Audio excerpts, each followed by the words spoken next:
মা টুকি, কোথায় গেলি রে মা? আয় পড়তে বস। এই তো মা, এই যে আমি। তোর স্কুলে কোন কোন পড়া দিয়েছে বের কর। মা, এগুলো পড়া দিয়েছে। স্যার বলেছে কাল পড়ানো যেতে পারলে আমাকে কান ধরে বাইরে দাঁড় করিয়ে রাখবে, জানো? আচ্ছা ঠিক আছে, আমি যা বলবো আমার সাথে সাথে বল। বল ক। ক। কয়ের পর কি হয়? খ। আরে খে না, বল খ। এভাবেই টুনি তার মেয়েকে পড়াশোনা করাতে থাকে। মা, আচ্ছা মা, আমার বাবা কবে ফিরে আসবে? সে কবে তো বাবা আমাকে বলে গিয়েছে বাবা এসে আমাকে ঠাম্মির বাসায় নিয়ে যাবে। কই, বাবা তো এখনো এলো না। জানি না রে মা, তোর বাবা কোথায় গিয়েছে, কি করছে, আদৌ ফিরে আসবে কিনা। খুব চিন্তা হয় তোর বাবার জন্য। মা, বাবা এই পুরনো হাড়িতে কি এমন জিনিস রেখেছে? আমার খুব দেখার ইচ্ছা, আমাকে দেখতে দাও না মা। আমি তোকে কতবার বলেছি ওই হাড়িতে কি আছে তোকে দেখা যাবে না। অনেক পুরনো জিনিস আছে তোর বাবার, সেজন্যই তো দেখতে যাচ্ছে মা। শোন টুকি, বেশি কথা বলিস না, যা ঘুমিয়ে পড়। মামিকে কেন দেখতে দেয় না? কি আছে ওখানে? মা ঘুমিয়ে গেলে আমি চুপ করে দেখবো, মা টেরই পাবে না। এই বলে টুকি ঘুমানোর ভান করে শুয়ে থাকে। কিছুক্ষণ পরে টুনি ঘুমিয়ে গেলে টুকি ধীরে ধীরে বিছানা থেকে উঠে সেই পুরনো হাড়ির কাছে চলে আসে। একে, এটা তো একটা পুরনো মানচিত্র। মানচিত্রে কোনো এক স্থানের চিহ্ন দেখা যাচ্ছে। টুকি, তুই ওখানে কি করছিস? কই, কিছু না তো মা। তুমি ঘুম থেকে কখন উঠলে? তুই আমাকে মিথ্যে বলছিস তাই না? হাড়ি থেকে কি কি বের করেছিস? দে আমাকে, দে বলছি। টুকি ভয়ে পুরনো জিনিস ও মানচিত্র তার মাকে দিয়ে সেখান থেকে চলে যায়। ধুর, মার জন্য মানচিত্রটা নিতেই পারলাম না। কে রে তোকে, কি হয়েছে তোর? আর বলিস না রে কুহু, আমাদের ঘরে একটা মানচিত্র আছে। সেখানে কোন এক স্থানের চিহ্ন দেখলাম। আমি না সেখানে যেতে চাই রে। তুই যাবি? তাহলে আমিও যাব তোর সাথে। তুই কি আমাকে নিয়ে যাবে? আচ্ছা ঠিক আছে, কাল সকালে আমরা মানচিত্রটা নিয়ে সেই স্থানে যাব। চল এখন বাসায় চলে যাই। এরপর টুকি ও কুহু তারা তাদের বাসায় চলে যায়। আর এভাবেই সময় গড়িয়ে রাত পেরিয়ে সকাল হয়ে আসে। টুকি আবারও লুকিয়ে সেই মানচিত্র নিয়ে কুহুর কাছে চলে আসে। এই কুহু, চল চল, কেউ দেখাই আগে আমাদের বেরিয়ে যেতে হবে। ঠিক আছে টুকি, চল। এই বলে টুকি আর কুহু মানচিত্র অনুযায়ী যেতে থাকে। যেতে যেতেই তারা নদীর ধারে চলে আসে। কুহু, মানচিত্র অনুযায়ী আমাদের নদীর ওই পারে যেতে হবে। নদীতে একটা নৌকা দেখা যাচ্ছে, আয় আমার সাথে আয়। আর তারা নদীর ওই পারে যাওয়ার জন্য নৌকা চালাতে থাকে। চালাতে চালাতে হঠাৎ নৌকা থেমে যায়। একে, হঠাৎ নৌকা থেমে গেল কেন? সামনে অনেক বিপদ, তোমরা সেখানে যেও না। এই পর্যন্ত যারা সেখানে গিয়েছে তারা কখনোই ফিরে আসেনি, এমনকি তোমাদের বাবাও ফিরে আসেনি। মানে, তুমি কি আমাদের বাবার কথা বলছো? তুমি আমাদের বাবাকে চেনো বুঝি? হ্যাঁ চিনি, এক সময় তোমাদের বাবারা এই নদীপথ দিয়ে গিয়েছে, তাই বলছি তোমরা চলে যাও। হ্যাঁ টুকি, চল বাসায় চলে যাই। না না, আমি বাসায় যাব না। আমার বাবা যদি এই মানচিত্রে সেই স্থানে যায় তবে আমি আমার বাবাকে ফিরে নিয়ে আসবো। তোমার মনে অনেক সাহস আছে, আমি তোমাদের আটকাবো না, তোমরা যেতে পারো। এরপর টুকি আবারও নৌকা চালানো শুরু করে। টুকিরা এক পর্যায়ে নদীর ওই পারের জঙ্গলে চলে আসে। টুকি, আর কত দূর যেতে হবে রে? মানচিত্রে দেখা যাচ্ছে আর বেশি দূর না, আর কিছু দূর হাঁটলেই পৌঁছে যাব। কোথায়? ওখানে যেন কাকে দেখা যাচ্ছে। চল তো গিয়ে দেখে আসি ওখানে গিয়ে। এস, পাটা আর উঠছেই না। কত চেষ্টা করলাম, কোথাও তো কাউকে দেখছি না যে আমাকে একটু সাহায্য করবে। এভাবেই খরগোশ নিজের পা উঠানোর চেষ্টা করতে থাকে। অন্যদিকে টুকি আর কুহু সেই খরগোশের কাছে চলে আসে। এ কি খরগোশ, তোমার পা তো কাঁধে আটকে গিয়েছে। হ্যাঁ, অনেক চেষ্টা করেছি কিন্তু উঠছেই না। তোমরা আমাকে একটু সাহায্য করবে? না বাবা, আমি এসব করতে পারবো না। তোকে চল তো আমরা চলে যাই। এভাবে কেউ বিপদে আছে দেখে সাহায্য না করে চলে যাব? একটু দাঁড়া তুই, আমি খরগোশকে সাহায্য করছি। এই বলে টুকি খরগোশকে সাহায্য করে। টুকি খরগোশকে সাহায্য করায় খরগোশ ভীষণ খুশি হয়। আমি জানি তোমরা কোথায় যাচ্ছ, তোমরা চাইলে আমি তোমাদেরকে সেখানে নিয়ে যেতে পারি। আচ্ছা ঠিক আছে খরগোশ, তবে আমাদের সেখানে নিয়ে চলো। এরপর খরগোশ টুকি আর কুহুকে নিয়ে মানচিত্রের সেই স্থানে চলে আসে। এসেই তারা যা দেখতে পায় তা দেখে তাদের চোখ একেবারে কপালে ওঠে। এ মা, এত সুন্দর সোনার প্রাসাদ!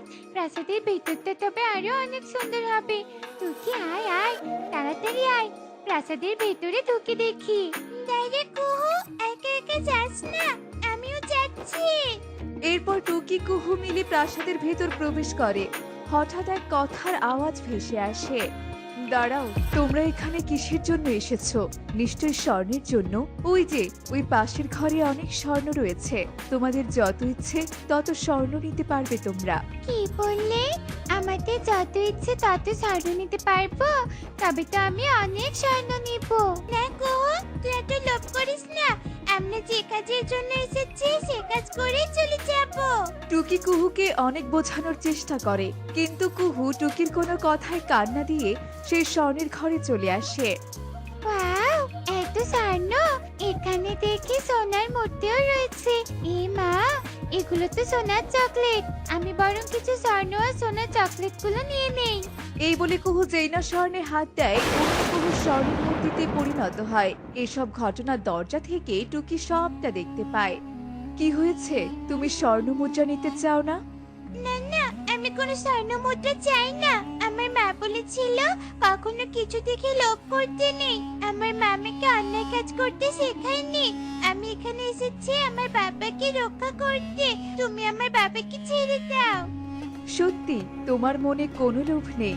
এখানে যতজন এসেছিল সবাই লোভী ছিল, তাই তারা তাদের শাস্তি ভোগ করেছে। তোমার মনে যেহেতু কোনো লোভ নেই, তাই আমি তোমার একটি ইচ্ছে পূরণ করতে পারি। বলো, তুমি আমার কাছে কি চাও? তুমি যেহেতু আমার একটি ইচ্ছে পূরণ করবে, তাই আমি চাই তুমি এ পর্যন্ত যাদের যাদের সোনার মূর্তি বানিয়েছো সবাইকে মুক্ত করে দাও। সত্যি তুমি একটা ভালো মেয়ে। তুমি চাইলেই আমার কাছে স্বর্ণ মুদ্রাও তোমার বাবাকে চাইতে পারতে। তুমি স্বর্ণ মুদ্রা না চেয়ে সবাইকে সাহায্য করতে চেয়েছো। তুমি আমার কাছে যা চেয়েছো আমি তোমাকে তাই দেব। এরপর এক আলোক রশ্মির সাহায্যে সোনার মূর্তি থেকে সবাই আগের মতো স্বাভাবিক হয়ে যায়। বাবা বাবা, আমি তোমাকে আবার ফিরে পেয়েছি। হ্যাঁ রে মা, তুই আমাদের চোখ খুলে দিয়েছিস। আমরা লোভে পড়ে আজ এত বড় বিপদে পড়েছি। তোকে, তুই আমাকে ক্ষমা করে দে। তুই অনেক নিষেধ করেছিস, তবু আমি লোভে পড়ে গিয়ে স্বর্ণ নিতে চেয়েছিলাম। তোর কারণে আজ আমিও আমার বাবাকে ফিরে পেয়েছি। তোমরা সবাই সবার ভুল বুঝতে পেরেছো, এজন্য আমার অনেক ভালো লাগছে। টুকি মেয়েটা অনেক সাহসী, তাই আমি তাকে কিছু উপহার দিতে চাই। যাও, তোমরা এগুলো নিয়ে এখান থেকে চলে যাও। মা, মা, দেখো আমি কাকে সাথে করে নিয়ে এসেছি। হে কি টোনা, তুমি ফিরে এসেছো? আমাদের মেয়ের কারণে ফিরে আসতে পেরেছি। আমাদের মেয়ে অনেক বড় হয়েছে টুনি, অনেক বড় হয়েছে। এতদিনে আমি যা করতে পারিনি আমার মেয়ে তাই করে দেখিয়েছে। এসো, তোমরা ঘরে এসো, আমি তোমাদের জন্য খাবার বেড়ে দেই।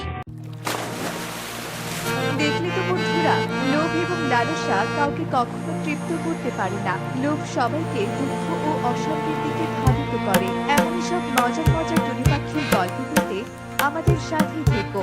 আর আমাদের আজকের এই গল্পটি কেমন হয়েছে তা কমেন্টে জানাতে ভুলো না কিন্তু। সমুদ্র তীরে ছোট্ট কুঠুরিতে বাস করে গরিব ছেলে টোনা আর স্ত্রী ও তাদের একমাত্র মেয়ে টুকি। টোনা গরিব হলেও তার মেয়েকে নিয়ে অনেক স্বপ্ন। টুকি লেখাপড়া করে বড় ডাক্তার হবে। বাবা, আমি স্কুলের বেতন দিতে হবে। ম্যাডাম কালকের মধ্যে টাকা নিয়ে যেতে বলেছে। আচ্ছা ঠিক আছে রে মা, আজ মাছ বিক্রি করে তোর স্কুলের বেতন দিয়ে দিব। শুধু মেয়ের স্কুলের বেতন জমা দিলেই হবে? ঘরে যে চাল ডাল সবজি কিছুই নেই, সেগুলো না আনলে সবার যে আজ না খেয়ে থাকতে হবে, সেদিকে কি খেয়াল আছে তোমার? একদিন যদি না খেয়ে থাকতে হয় থাকবো, কিন্তু মেয়ের পড়াশোনা তো থামিয়ে রাখা যাবে না, ওকে যে ডাক্তার হতেই হবে। আমরা না হয় না খেয়ে থাকলাম, কিন্তু তোমার মেয়ে, সে কি না খেয়ে থাকতে পারবে? না না, আমার ছোট্ট মেয়েকে কি করে না খাইয়ে রাখবো বলো? তাহলে যেটা দরকার সেটা নিয়ে ঘরে ফিরে এসো। এখানে আগে পরে কি আছে, দুটোই তো দরকার। তুমি চিন্তা করো না, বেশি করে মাছ ধরে সবকিছুরই ব্যবস্থা করব আমি। কিন্তু বেশি মাছ ধরতে হলে তো তোমাকে গভীর সমুদ্রে যেতে হবে। তোমার নৌকার যে অবস্থা, একটু বড় ঢেউ হলে তো ভেঙে চুরে কিছুই থাকবে না। ওসব ভাবলে কি আর চলবে? এখন টাকার দরকার, গভীর সমুদ্রে যে যেতেই হবে। তাড়াতাড়ি বাড়ি ফিরে এসো, তোমাকে নিয়ে যে আমার বড্ড চিন্তা হয়। আচ্ছা ঠিক আছে টুনি, আমি তাড়াতাড়ি চলে আসবো, এখন যাই। এরপর টোনা বাড়ি থেকে বের হয়ে সমুদ্রে নৌকা নিয়ে মাঝ নদীতে যায়। আজ যে কোনো ভাবেই হোক না কেন, বেশি করে মাছ ধরতে হবে, তা না হলে মেয়ের স্কুলের বেতনের সাথে বাড়ির জন্য খাবার কিনতে পারবো না। এই তো এবার সাগরের অনেক মাছে চলে এসেছি, এবার মাছ ধরি। যাক, কয়েকটা মাছ উঠেছে, এভাবে উঠলে আর চিন্তা করতে হবে না, সবকিছুরই ব্যবস্থা হয়ে যাবে। আরে আরে, এতক্ষণ তো সাগর শান্ত ছিল, হঠাৎ এমন বড় বড় ঢেউ, আর আকাশটাও কেমন জানি কালো হয়ে যাচ্ছে। না না, আমার এই ভাঙা নৌকা নিয়ে মাঝ সমুদ্রে থাকা যাবে না, আমাকে এক্ষুনি চলে যেতে হবে। আরে আরে, এ কি, এত তাড়াতাড়ি ঝড় উঠলো, কিন্তু কিভাবে? এখন বাড়ি ফিরে যাওয়া তো কঠিন হয়ে পড়বে। না না না, আমাকে যেভাবেই হোক পারে যেতেই হবে। টোনা সাগরের ঝড় থেকে বেঁচে কিনারায় ভেসে আসে ঠিকই, কিন্তু তার শরীরে অনেক আঘাত পাওয়ার কারণে সে অজ্ঞান হয়ে যায়। আর বনের কিছু পাখি টোনাকে অবস্থায় দেখতে পায়, আর তারা সবাই মিলে ঠেলাগাড়িতে করে টোনাকে তার বাড়িতে রেখে আসে। মা, বাবা তো অসুস্থ হয়ে আছে, তাহলে আমি স্কুলে যাব না? মারে, তোর বাবা এখন অসুস্থ, এদিকে ঘরে কোনো খাবারও নেই, এখন তোকে স্কুলের বেতন দিব কি করে বল? আর আমাদের মতো গরিবদের জন্য লেখাপড়া নয়, তুই বাড়িতে থেকে তোর বাবাকে দেখাশোনা কর। আমি দেখি কারো বাড়িতে কোনো কাজ পাই কিনা, কিছু কাজ করে খাবারের ব্যবস্থা করব।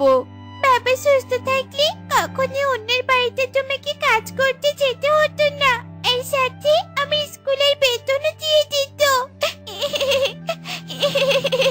হ্যাঁ রে মা, তা তো জানি, কিন্তু এখন তো তোর বাবা অসুস্থ, সে যে বেঁচে আমাদের কাছে ফিরে এসেছে, এটাই তো অনেক। এখন যেভাবেই হোক খাবারের ব্যবস্থা আমাকে করতেই হবে।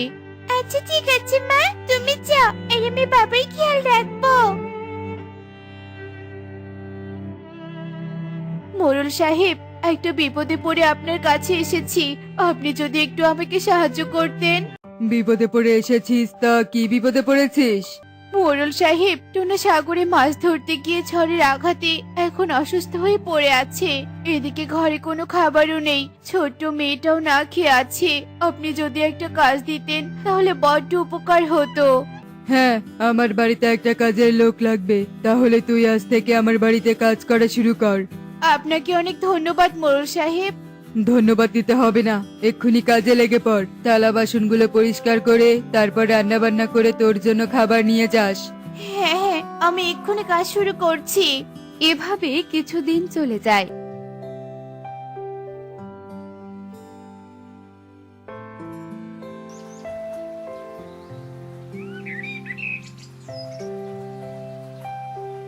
টুনি মোরলের বাড়ির কাজ করে কোনো মতে সবার জন্য খাবারের ব্যবস্থা করছিল।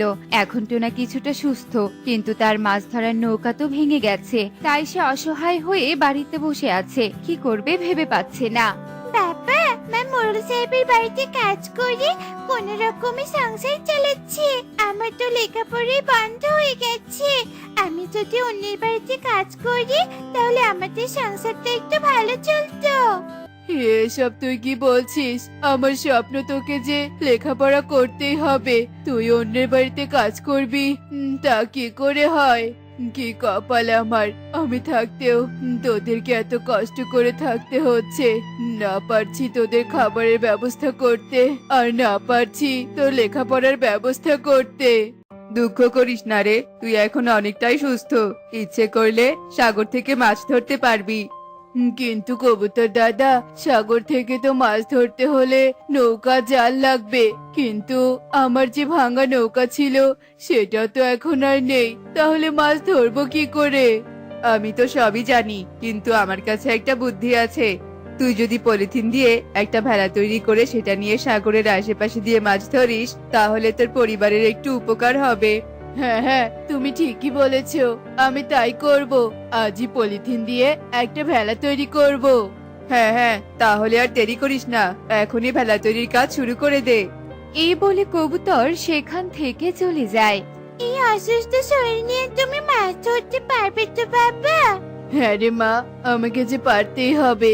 তুই বাড়িতেই থাক, আমি এক্ষুনি গিয়ে ভেলা তৈরির ব্যবস্থা করি। এরপর টোনা পলিথিন দিয়ে একটা ভেলা তৈরি করে সাগরের অগভীর জলে মাছ ধরতে শুরু করে। তার জালে প্রথমে তেমন কোনো মাছ ধরা না পড়লেও পরবর্তীতে সে ভালো মাছ ধরা শুরু করে। এভাবেই কিছুদিন চলে যায়। টোনা ধীরে ধীরে তার সংসারের দায়িত্ব বুঝে নেয়। একদিন টোনা তার ভেলা নিয়ে জলে মাছ ধরছিল। হঠাৎ তার জালে কি যেন আটকা পড়ে যায়। হে কি, এত শক্ত লাগছে কেন? জালি কি কোনো পাথর বাঁধলো নাকি? না না, যে করে হোক টেনে তুলতে হবে। এই একটা মাত্র জাল আমার, এটা হারিয়ে ফেললে আর মাছ ধরতে পারবো না। এ তো দেখছি একটা পুরনো সিন্দুক। এই সিন্দুক দিয়ে আমি কি করব? আমার কুড়ে ঘরে এই সিন্দুক মানাবে না। কি করি?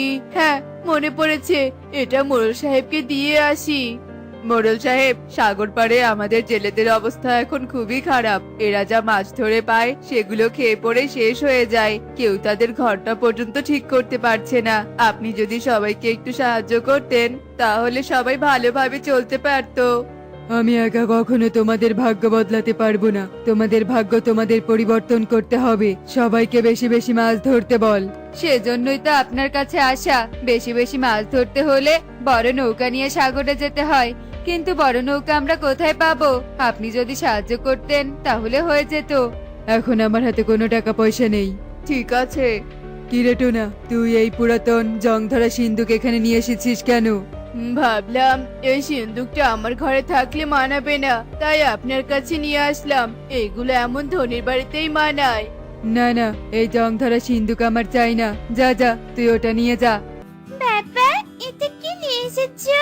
কি আছে এর মধ্যে বাবা? এর ভিতর ময়লা আবর্জনা ছাড়া আর কি বা থাকবে রে মা? আমি তো রূপকথার গল্পে শুনেছি সাগরে পাওয়া সিন্ধুকে নাকি অনেক গুপ্তধন থাকে বাবা। আমাদের মতো গরিবদের কপালে ওসব থাকে না রে মা। দাঁড়া, তাও খুলে দেখছি। এ কি, আমি কি দেখছি? ওগো, তুমি স্বপ্ন দেখছো না, সত্যি দেখছো এগুলো? এগুলো সব সত্যি। এখন থেকে এগুলো আমাদের। না না, এই সম্পদ আমি ব্যবহার করব না। এই সম্পদ আমি পুরো বনের পাখিদের উপকারে কাজে লাগাবো। আমি এ বনের সবার জন্য কাগজের ঘর তৈরি করে দিব। সবাইকে মাছ ধরার জন্য বড় নৌকা তৈরি করে দিব, যাতে আমার মতো কষ্ট আর কেউ না করে। হে বাবা, তুমি ঠিক কথাই বলেছো। এরপর টোনা সেই সম্পদ বিক্রি করে বনের গরিবদের কাগজের ঘর তৈরি করে দেয়। তার সাথে সবার জন্য বড় বড় নৌকাও তৈরি করে দেয়, যাতে সবাই গভীর সমুদ্রে গিয়ে বেশি বেশি মাছ ধরতে পারে। টোনার এমন মন মানসিকতা দেখে বনের সবাই অনেক খুশি হয়। এরপর বনের সবাই সুখে শান্তিতে বসবাস করতে থাকে। এমনই সব মজার মজার শিক্ষণীয় টুনি পাখির গল্প দেখতে আমাদের সাথেই থেকো। আর গল্পটি কেমন হয়েছে তা কমেন্টে জানাতে ভুলো না কিন্তু। Bye bye.